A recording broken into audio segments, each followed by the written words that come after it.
ועכשיו אני אראה לכם איך לעשות אחד מהעקרונות של נוירוגרפיקה, עיגול פינות או עיגול הצטלבויות. כשיש לנו הרבה קווים והם מצטלבים, נוצרות פינות. אתם רואים, כן? אז אנחנו חייבים לעגל את ההצטלבויות, לא להשאיר שום פינה חדה. משום מה שהמוח שלנו רואה כל פינה חדה כסכנה. כי עדיין יש בנו מוח של האדם הקדמון, שהיה מסוכן לצאת מהרע. היו שם חיות, ולפעמים הפחד הזה הוא בא משם.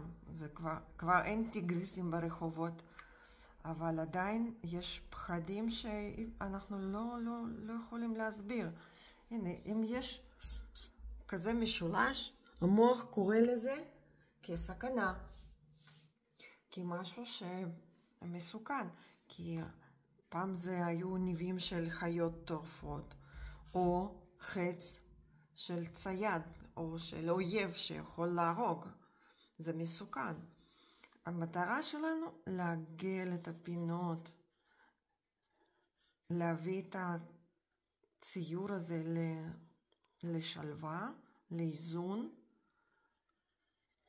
וכך המוח נרגע. הנה, תראו. ולהוציא.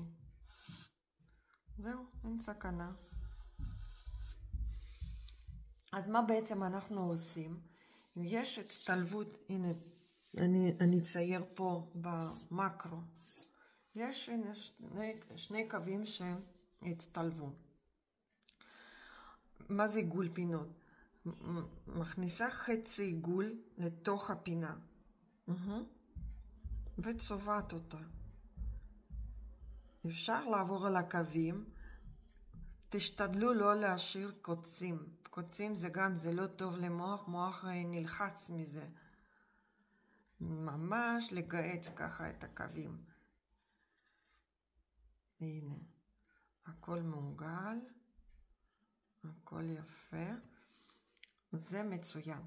יש כאלה שעושים ככה עיגול פינות. זה לא נחשב. זה לא נכון לעשות את זה.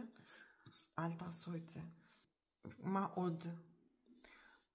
עושים עיגול פינות ככה. זה גם לא נכון. אל תעשו את זה. עיגול פינות זה הכי נכון. תשתדלו לעשות בדיוק ככה.